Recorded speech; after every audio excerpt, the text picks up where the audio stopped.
अब आते हैं आज की कहानी के ऊपर सीधे। ये कहानी करीब 10 साल पुरानी है। अप्रैल का महीना था साल 2012 का, और जगह आज का प्रयागराज, उस वक्त का इलाहाबाद, क्योंकि अब इलाहाबाद का नाम बदलकर प्रयागराज हो चुका है।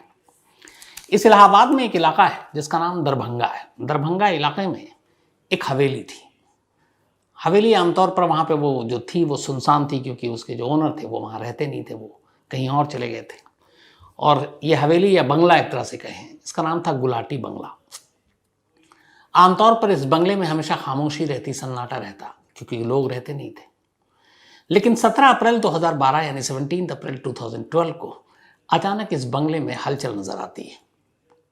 खाकी वर्दी पहने यूपी पुलिस के साथ साथ मुंबई पुलिस के कई लोग अचानक एक साथ इस बंगले पर पहुंचते हैं। बंगले का दरवाज़ा खोला जाता है, मेन गेट, उसके बाद दरवाज़ा।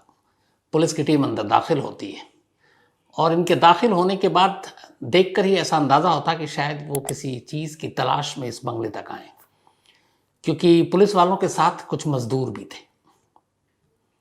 तो मुंबई और यूपी पुलिस की टीम इस गुलाटी बंगले के अंदर दाखिल होती है, और उन्हें शायद ये भी पता था कि इस बंगले में वो कौन सी जगह है जहाँ पर जाकर उन्हें वो चीज़ ढूंढनी है जिसके लिए वो इतनी दूर से आए। कायदे से तलाश मुंबई पुलिस को थी, लेकिन मदद यूपी पुलिस की भी ली थी। तो प्रयागराज यानी इलाहाबाद की लोकल पुलिस मुंबई पुलिस की मदद कर रही थी। गुलाटी बंगले के अंदर दाखिल होने के बाद मुंबई पुलिस एक जगह इशारा करती है, और जो मजदूर साथ में थे अब वो उस जगह पर खुदाई करना शुरू कर देते हैं। दरअसल वो एक सेप्टिक टैंक था। थोड़ी देर की खुदाई के बाद अचानक वो चीज़ नज़र आ जाती है जिसके लिए मुंबई की पुलिस इतनी दूर से आई थी। लेकिन जब मजदूर उसे बाहर निकालते हैं तो खुद पुलिस भी हैरान रह जाती है। असल में वो एक लाश थी, एक लड़की की लाश, लेकिन लाश का चेहरा गायब था। अब चेहरा का मतलब सर ही नहीं था, तो लाश का गला कटा हुआ, धड़ पूरा वहां मौजूद, हाथ पैर सलामत, लेकिन चेहरा सर समेत गायब। अब सवाल यह है कि पुलिस इतनी दूर से यहां आई जिसकी तलाश में, वो लाश तो उसे मिली लेकिन अधूरी। अब उस वक्त उसे देख के ये पुख्ता तौर पर भी नहीं कहा जा सकता था कि जिस लाश की वो तलाश में आई थी ये वही है, क्योंकि चेहरा तो है नहीं, शिनाख्त कैसे हो, पहचाने कैसे। तो अब मुंबई पुलिस के सामने अजीब उलझन कि वो क्या करे। तभी जो उनके सीनियर अफसर थे, जब उन्होंने उस लाश को पूरा देख लिया, इसके बाद फिर उन्होंने धीरे से अपने जूनियर अफसर से कहा कि उन दोनों को बुला कर लेकर आओ। अब मुंबई पुलिस के साथ 2 और लोग थे, दोनों नौजवान। एक लड़की थी जो मॉडल, और एक लड़का था जो डांसर और एक्टिंग में भी अपना शौक रखता था। इन लोगों ने मुंबई में कुछ छिटपुट फिल्मों में काम भी किया। इनमें से एक का नाम प्रीति था और दूसरे का नाम अमित। 34 साल का अमित और करीब 26 साल की प्रीति। अब दोनों को अंदर बुलाया जाता है। इसके बाद मुंबई में से जो पुलिस वाले आए थे वो उससे अमित से पूछते हैं कि बताओ, लाश तो यहाँ है लेकिन ये अधूरी है, पूरी लाश कहाँ है, यानी इस लाश का सर और चेहरा कहाँ है। पहले तो दोनों इधर उधर की बातें करते हैं, लेकिन फिर पुलिस सख्त होती है, और उसके बाद अमित फिर कहता है कि चलिए मैं आपको बाकी का जो हिस्सा है वो बताता हूँ कहाँ है। अब इसके बाद मुंबई पुलिस अमित और प्रीति को लेकर इलाहाबाद से निकलती है। लखनऊ होते हुए अब इनका रुख वाराणसी यानी बनारस की तरफ। करीब 4 घंटे तक इलाहाबाद से लोग सफर करते हैं, 4 घंटे से भी थोड़ा ज्यादा हो जाता है। और जिस जिस जगह पे वो अमित और प्रीति बताते रहते हैं उन सड़कों से ये गुजरते रहते हैं। आखिरकार एक जगह पर, एक सुनसान जगह पर सड़क किनारे अमित इशारा करता है गाड़ी रोकने का, गाड़ी रुकती है। उसके बाद वो बताता है कि ठीक इसी जगह हमने बाईं तरफ एक पॉलिथीन और थैले में लपेटकर उस अधूरी लाश का पूरा हिस्सा यहां फेंका है। पुलिस की टीम उतरती है, कुछ वक्त लगता है, आसपास तलाश करती है, तलाश कामयाब रहती है। अधूरी लाश अब पूरी हो चुकी थी, सर और चेहरा मिल चुका था, और अब लगभग ये साफ हो चुका था कि मकतूल यानी मरने वाली लड़की कौन है। उस लड़की का नाम था मीनाक्षी थापा। मीनाक्षी थापा नेपाल की रहने वाली एक खूबसूरत लड़की हिंदुस्तान पढ़ने आई। मीनाक्षी का एक भाई आर्मी में, और उसने देहरादून से अपनी पढ़ाई की, दून स्कूल से। अच्छी खासी उसने पढ़ाई लिखाई की, एविएशन में उसने डिग्री ली, और इसके बाद आगे अपना करियर बनाना चाहती थी पढ़ाई में, लेकिन उसका एक और शौक था, और सपना ये था कि वो रुपहले पर्दे पर चमके, दिखने में खूबसूरत, ठीक ठाक। तो उसे लगा कि फिल्म इंडस्ट्री में, एक्टिंग में अपना करियर आजमाना चाहिए। माँ बाप भी अपनी बेटी की इस ख्वाहिश के साथ थे। बेटी अच्छी पढ़ी लिखी थी, समझदार थी। उन्हें लगा, वो डांस वांस भी जानती थी, कि शायद मुंबई में किस्मत चमक जाए। तो मीनाक्षी थापा ऐसे तमाम सैकड़ों हजारों नौजवानों की तरह तमाम अपनी ख्वाहिश हसरत लिए हुए सपनों की दुनिया में पहुंचती है मुंबई। और मुंबई में अब वो एक मॉडल और हीरोइन के तौर पर अपनी ज़मीन तैयार करना चाहती थी। छोटे मोटे कुछ रोल भी मिले, कुछ मॉडलिंग के असाइनमेंट भी मिले, लेकिन उसे बड़ा काम करना था। इसी दौरान उस वक्त मुंबई में एक फिल्म की शूटिंग चल रही थी। मधुर भंडारकर, कई अच्छी फिल्में उन्होंने बनाई हैं, मैं अच्छे से उनको जानता हूँ, मेरे कई मुलाकात हुई हम दोनों की, और एक सुलझे हुए डायरेक्टर भी है। तो मधुर भंडारकर उस वक्त एक फिल्म बना रहे थे जिसका नाम था हीरोइन। हीरोइन की शूटिंग चल रही थी। जितने भी मुंबई में स्ट्रगलर होते हैं, या जो फिल्मों में काम करना चाहते हैं एक्टर एक्ट्रेस के तौर पर, या बाकी और किरदारों के लिए, तो उन्हें सबको पता आता है कहाँ पे, किस फ्लोर पे कौन सी शूटिंग चल रही है, किस स्टूडियो में चल रही है, कहाँ किस लोकेशन में। तो ये लोग वहाँ पहुँचते हैं, उसकी वजह थोड़ी मेल जोल बढ़ती है। कास्टिंग डायरेक्टर से लेके बाकी क्रू मेंबर, डायरेक्टर, प्रोड्यूसर, उनके साथ आमना सामना होता है। कई बार ऐसे ही मौके पे कई लोगों की किस्मत चमक जाती है। तो एक रूटीन में शामिल है आमतौर पर ऐसे तमाम स्ट्रगलर एक्टर एक्ट्रेस के लिए। तो मीनाक्षी थापा को भी उस दिन मालूम था कि मधुर भंडारकर की एक फिल्म, और मधुर भंडारकर उससे पहले एक फिल्म में शायद नेशनल अवार्ड भी ले चुके थे, तो एक जाने माने डायरेक्टर। तो उनकी फिल्म हीरोइन की शूटिंग चल रही है। मीनाक्षी थापा उनके लोकेशन पे पहुंच जाती है। वहां जाने के बाद उसकी मुलाकात होती है अमित नाम के एक लड़के से। अमित यूपी का रहने वाला। अमित उससे बातचीत करता है, थोड़ी देर में दोनों को समझ में आ जाता है कि दोनों एक ही लाइन के हैं, दोनों स्ट्रगल कर रहे हैं। अमित कुछ फिल्मों में साइड रोल भी कर चुका था। थोड़ी देर में अमित मिलाता है मीनाक्षी थापा को अपनी गर्लफ्रेंड से। उसकी गर्लफ्रेंड का नाम था प्रीति। प्रीति भी एक स्ट्रगलर, फिल्मों में काम करने के लिए आई थी, यूपी की थी वो भी। थोड़ी देर की बातचीत के बाद तीनों में अच्छी खासी दोस्ती हो जाती है। इसके बाद अमित उसे बताता है कि मैं कई ऐसे कास्टिंग डायरेक्टर और इनको जानता हूँ। तो आमतौर पर एक ही पेशे में रहने वाले एक दूसरे से नंबर भी एक्सचेंज करते हैं। फिर अमित के साथ प्रीति थी। मीनाक्षी को कोई ऐसा डाउट भी नहीं हुआ, नंबर एक्सचेंज हुआ। इसके बाद फिर धीरे धीरे ये तीनों मिलने लगे, कभी कॉफ़ी शॉप पे, कहीं और किसी लोकेशन पे। वक्त बीतता रहा। इस दौरान में जब शुरुआत में पहली मुलाकात हुई थी इस हीरोइन फिल्म के सेट पर, तो अमित ने बताया कि मैं फिल्म इंडस्ट्री में हूँ, मेरे सारे बड़े बड़े डायरेक्टर, प्रोड्यूसर, भोजपुरी फिल्मों के डायरेक्टर, प्रोड्यूसर, उनसे अच्छी खासी जान पहचान है। और उसकी हाँ में हाँ प्रीति मिलाती गई। तो उसने उससे पूछा, मीनाक्षी थापा से तुम कौन? तो उसने बताया कि मैं दून स्कूल से हूँ, वहाँ पढ़ी हूँ, मेरा ब्रदर जो है वो आर्मी में है, और मैं नेपाल के रॉयल फैमिली से हूँ, शाही परिवार से। अब यहाँ दोनों एक दूसरे से झूठ बोल रहे थे। अमित की कोई पहचान नहीं थी, वो खुद स्ट्रगल कर रहा था, खुद छोटे मोटे रोल के लिए इधर उधर भागता था। और मीनाक्षी थापा नेपाल की एक आम परिवार की लड़की थी, उसका शाही परिवार से कोई लेना देना नहीं, लेकिन उसने जो कुछ बताया उससे लगा कि वो बहुत ही अमीर घर से है। तो दोनों तरफ से झूठ बोला जा रहा था। तो इस दोस्ती और रिश्ते की जो बुनियाद थी वो झूठ थी। अब इस झूठ ने ये काम किया कि मीनाक्षी को लगा कि अमित और प्रीति उसके लिए बड़े काम के हैं, इनकी मुंबई में अच्छी जान पहचान है बड़े बड़े डायरेक्टर प्रोड्यूसर से, तो उसे कहीं ना कहीं ये लोग रोल दिलाएंगे। और उधर अमित और प्रीति को लगा कि ये मीनाक्षी बड़ी अमीर घराने की है, तो कभी किसी पैसे या खुद के प्रोडक्शन या फिल्म की ज़रूरत पड़ी तो इससे पैसे लिए जा सकते हैं। तो झूठ ने लगभग दोनों का काम आसान कर दिया। दोनों को एक दूसरे से उम्मीदें हो गई। धीरे धीरे वक्त बीता। इधर अमित की हालत ख़राब, काम वाम मिल नहीं रहा, उसकी गर्लफ्रेंड प्रीति भी परेशान, क्या करें। इन्होंने एक प्लान बनाया।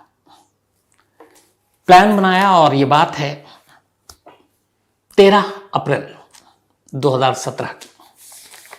ये लोग, बल्कि 13 मार्च, अप्रैल से पहले की बात बता रहा हूं, और 13 मार्च को अमित ने और प्रीति ने मीनाक्षी से कहा कि एक भोजपुरी फिल्म में लीड रोल के लिए बात की है तुम्हारे लिए, बट उसके लिए हमें यूपी जाना पड़ेगा और अच्छे बैनर की फिल्म है। मीनाक्षी को यह था कि फिल्मों में, हिंदी फिल्मों में काम करना है, वहीं किस्मत आजमाना, लेकिन उसे लगा कि इस वक्त तो कुछ हो नहीं रहा है, तो काम करते हैं कि चलो क्या फ़र्क पड़ता है, भोजपुरी फिल्मों की भी अच्छी खासी मार्केट है। और आपको पता है कि नेपाल में भी भोजपुरी फिल्में काफ़ी चलती हैं क्योंकि बिहार बॉर्डर से लगा हुआ है। तो इसी के बाद वो तैयार हो गई।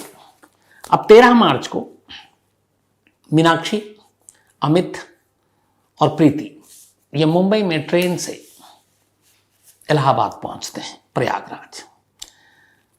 जो प्रीति के पिता थे वो इलाहाबाद में एक इसी गुलाटी बंगले में उसके केयरटेकर थे, देखभाल किया करते थे, ओनर कहीं और रहते थे। प्रीति को यह बात मालूम थी कि उसके पिता इस वक्त बंगले में नहीं है, वो गांव गए हैं घर, और ये बंगला बंद पड़ा हुआ है। इसी के बाद ये पूरी प्लानिंग हुई। 13 मार्च 2012 को अमित, प्रीति और मीनाक्षी ट्रेन से इलाहाबाद के लिए रवाना होते हैं। मीनाक्षी का एक दोस्त था जो मुंबई में उसको स्टेशन तक सी ऑफ करने आता है। इसके बाद मीनाक्षी वहाँ से इलाहाबाद पहुँचती है। इलाहाबाद पहुँचकर वो अपने माँ को फ़ोन करती है और कहती है कि वो एक भोजपुरी फिल्म में उसे काम मिल गया है और उसी के सिलसिले में वो यहाँ अमित और प्रीति के साथ आई। अमित और प्रीति के साथ मुंबई में जब मुलाकात हुई, उसका दोस्ती हुई, तो मीनाक्षी ने कई बार अपनी माँ से इन दोनों का जिक्र किया। माँ इन दोनों का नाम बेहतर तरीके से जानती थी, तो माँ ने कहा ठीक है, अपना ख्याल रखना। इसके बाद 14 मार्च को भी मीनाक्षी ने अपनी माँ से बात किया और कहा कि मैं ठीक हूँ, यहाँ सब कुछ। हर रोज़ वो माँ को एक कॉल करती थी। लेकिन फिर 15 मार्च को दिन भर मीनाक्षी का कोई फ़ोन नहीं आया, कोई फ़ोन गया ही नहीं। माँ ने कई बार किया फ़ोन, लेकिन बात नहीं हुई। 16 मार्च को भी किया, कोई जवाब नहीं आया। माँ परेशान। माँ ने अपने बेटे को, जो आर्मी में था, उसने कहा कि उससे मीनाक्षी से कांटेक्ट नहीं हो पा रहा, ज़रा पता करो। उसने मुंबई में अपने दोस्तों को पूछा, दोस्तों ने कहा कहीं होगी, बिजी होगी, ऐसे लोकेशन पे होगी तो फ़ोन काम नहीं कर रहा होगा।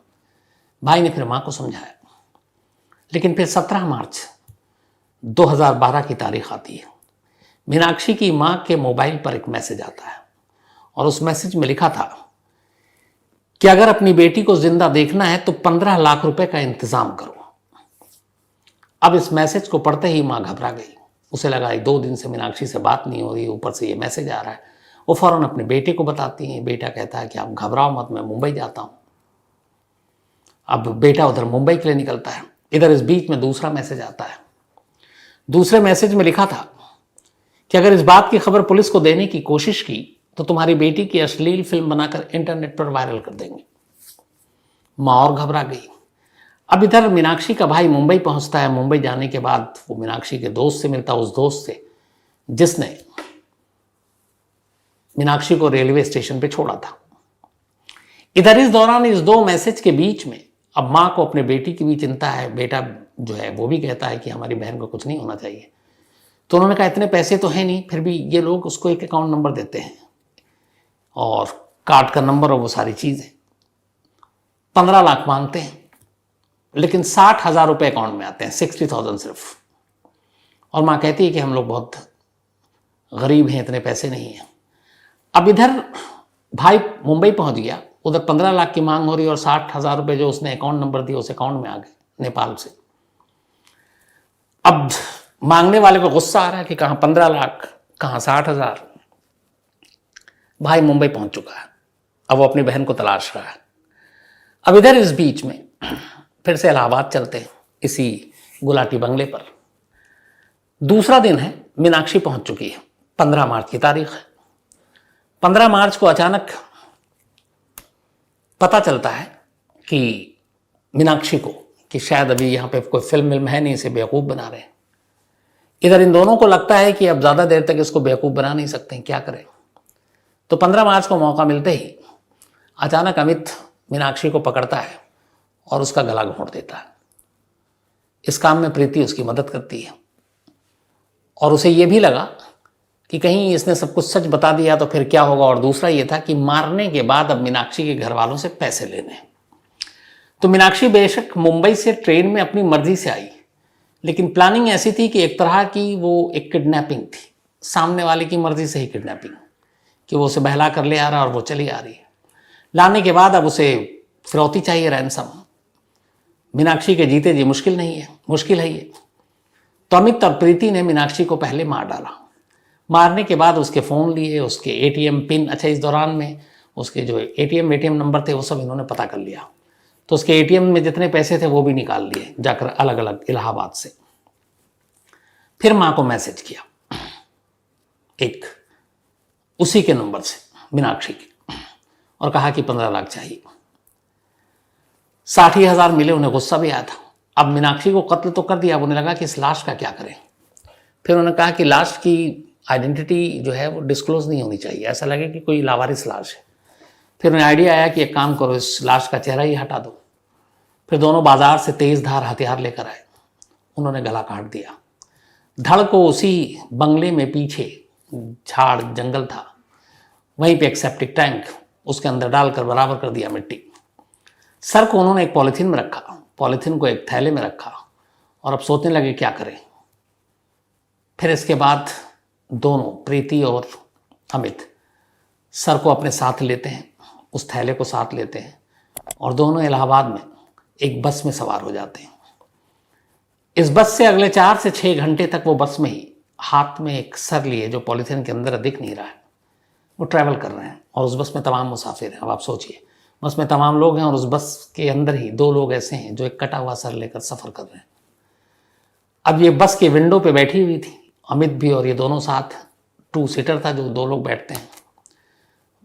थोड़ा सा अंधेरा हुआ, रात का वक्त, कुछ दिखाई नहीं दे रहा है।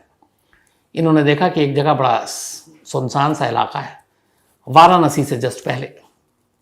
उसके बाद उन्होंने उस पॉलीथीन को उसी सुनसान इलाके में विंडो से हाथ बाहर निकाला और दूर झटक दिया, तो सर कहीं जाकर गिर गया। चलती बस में ये आगे निकल गए। इन्हें लगा चलो अब कोई पहचान नहीं पाएगा। कई दिनों तक सर यूं ही पड़ा रहा, उधर लाश भी यूं ही पड़ी रही। इस कत्ल के बारे में दुनिया में किसी को पता नहीं। अब इसके बाद इन्होंने फिरौती के लिए मैसेज किया, पहली बार 17 मार्च को, यानी मीनाक्षी के कत्ल के 2 दिन बाद मार चुके हैं, और फिर उसके बाद फिरौती मांग रहे हैं। अब भाई मुंबई पहुंच चुका है, उसे कुछ नहीं मालूम उसकी बहन का भी क्या हुआ है, वो परेशान है। मुंबई जाने के बाद पुलिस में अंबोली पुलिस स्टेशन पहुंचते हैं, ये रिपोर्ट लिखाते हैं। अंबोली पुलिस भी अब थोड़ी सी एक्टिव हो जाती है। मामला एक नेपाली सिटीज़न का था, और मुंबई में इस तरह वो आई और उसके बाद से वो गायब है। धमकी भरे मैसेज आए हैं। अंबोली पुलिस ने सबसे पहले मीनाक्षी के तमाम दोस्तों से पूछताछ की। उन दोस्तों में से वो दोस्त भी था जिसने बताया कि मैंने उसको स्टेशन पे छोड़ा था, और वो अमित और प्रीति नाम के 2 लोगों के साथ गई थी, और वो कई बार अमित प्रीति से मिल चुका हूँ। अब पुलिस ने अमित और प्रीति को ढूंढना शुरू किया मुंबई में। पता चला वो दोनों तो है नहीं वहाँ। अब पूरा डाउट उन्हीं के ऊपर। अमित और प्रीति का जो घर का एड्रेस था वहाँ ढूंढा, वहाँ भी नहीं थे। आखिरकार